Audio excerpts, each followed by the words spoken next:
അപ്പോൾ ഗൈസ് ഞങ്ങളിപ്പം കുട്ടിക്കാനം കഴിഞ്ഞു. ഇവിടെ നല്ല മഴ പെയ്തുകൊണ്ടിരിക്കുക, നിങ്ങൾക്ക് ക്ലാസ്സിൽ വെള്ളം കാണാം. ഞങ്ങളിപ്പം പൊക്കോണ്ടിരിക്കുന്ന കുമളി പോകാമെന്ന് തീരുമാനിച്ചു. അപ്പോൾ അങ്ങനെ കുമളിയിലോട്ട് ഇങ്ങനെ പൊക്കോണ്ടിരിക്കുകയാണ് ഞങ്ങൾ എന്തിനാ എപ്പോഴും ഇങ്ങോട്ട് വരുന്നതെന്ന് വെച്ച് കഴിഞ്ഞാൽ നിങ്ങൾക്ക് ഞാൻ കാണിച്ചു തരാം. ഇവിടുത്തെ ക്ലൈമറ്റ് ഒരു സുഖമാണ്, നല്ല തണുപ്പും കാര്യങ്ങളും, നമ്മുടെ ആ ഒരു ചൂടില്ല ഇവിടെ. അപ്പോൾ അതുകൊണ്ടാണ് ഞങ്ങൾ എപ്പോഴും ഈ റൂട്ട് ഞങ്ങളിങ്ങനെ തീരുമാനിച്ചതും അല്ലായിരുന്നു. പക്ഷെ ഇങ്ങനെ വന്ന് പോയപ്പം ചൂടെടുക്കാൻ തുടങ്ങിയപ്പോൾ എന്നാൽ പിന്നെ ഈ റൂട്ട് അങ്ങ് പിടിക്കാമെന്ന് ഓർത്ത് കുട്ടിക്കാനം വന്നു. ഞങ്ങൾ ആദ്യം ഓർത്ത് കട്ടപ്പന ഭാഗത്തോട്ട് പോകാമെന്ന്, പിന്നെ ഓർത്ത് വന്നാൽ പിന്നെ കുമ്പളിക്ക് പോയിട്ട് കട്ടപ്പന വേറെ ഏതെങ്കിലും ദിവസം പോകാമെന്ന്. അപ്പോൾ അങ്ങനെയാണ് ഞങ്ങൾ പൊക്കോണ്ടിരിക്കുക. അപ്പം നിങ്ങൾക്ക് ഇവിടുന്ന് കുട്ടിക്കാനം തൊട്ട് കുമ്പളീൻ്റെ വഴികളുടെ കാഴ്ചകളായിരിക്കും ഞാൻ ഇനി അടുത്ത കാണിക്കാൻ പോകുന്നത്.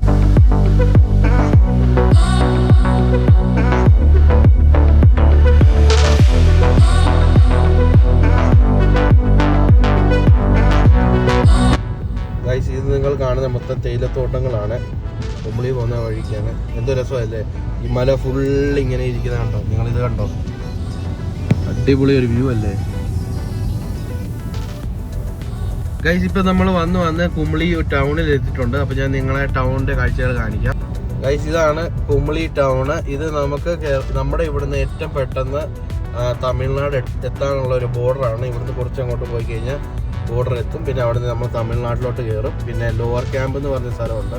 അപ്പോൾ ഞങ്ങൾ നെക്സ്റ്റ് ഡെസ്റ്റിനേഷൻ അങ്ങോട്ട് പോയാലോ എന്ന് ആലോചിക്കുക. അവിടെ മുന്തിരി തോട്ടങ്ങളും അങ്ങനത്തെ കുറച്ച് കാര്യങ്ങളുണ്ട്. അപ്പോൾ അതൊക്കെ കണ്ടു കേട്ട് അവിടുന്ന് പിന്നെ എങ്ങോട്ടാണ് പോകുന്നതെന്ന് വെച്ചാൽ ഞാൻ നിങ്ങളോട് പറയാം. ഞങ്ങൾക്ക് അങ്ങനെ പ്ലാൻ ഒന്നും കേട്ടോ. നിങ്ങൾക്കും വീഡിയോയിൽ ഇത് വിയേർഡായിട്ട് തോന്നും, എന്നാലും പ്ലാൻ ഇല്ലാത്ത ഒരു യാത്രയും വേണമല്ലോ. അതാ അതിൻ്റെ ഒരു സുഖം വേറെ ഒന്നും തന്നെയല്ലേ ഗൈസ്. ഇതാണ് ബോർഡർ. ഇപ്പം നിങ്ങൾ ആ കാണുന്ന സ്ഥലം ക്രോസ് ചെയ്ത് കഴിഞ്ഞാൽ പിന്നെ തമിഴ്നാടാണ്. നിങ്ങൾക്ക് ആ സൈൻ ബോർഡിൽ തന്നെ കാണാം തൃച്ചി, ചെന്നൈ, ദിണ്ടിഗൽ, മധുരൈ, ബാംഗ്ലൂർ.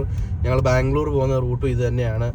ഇപ്പം കോയമ്പത്തൂർ പോണേൽ അത് വേറെ ഒരു റൂട്ടാണ്, പക്ഷേ ഇതിൽ നമുക്ക് പോവാം. അപ്പോൾ ഇതാണ് ഇനി നമ്മൾ ഒഫീഷ്യലി തമിഴ്നാട്ടിലോട്ട് കയറിയിരിക്കുന്നത് ഗൈസ്. ഇതിപ്പോൾ നമ്മൾ ആ മലയൊക്കെ ഇറങ്ങി ലോവർ ക്യാമ്പ് എത്തി. ഇനി നിങ്ങൾക്ക് കാണാൻ പറ്റുന്ന എല്ലാം സ്ട്രെയിറ്റ് റോഡുകളൊക്കെ ആയിരിക്കും. ഇതിപ്പോൾ നമ്മൾ തമിഴ്നാടിൻ്റെ ബോർഡർ കഴിഞ്ഞ് തമിഴ്നാട്ടിലോട്ട് കയറിയിട്ടുണ്ട്. ഇനി കമ്പം, തേനി അങ്ങനെ ഞങ്ങൾ മുമ്പോട്ട് പൊയ്ക്കൊണ്ടിരിക്കും. അപ്പോൾ അതിൻ്റെ കാഴ്ചകളായിരിക്കും മുമ്പോട്ട് ഇനി നിങ്ങൾ കാണാൻ പോകുന്നത്.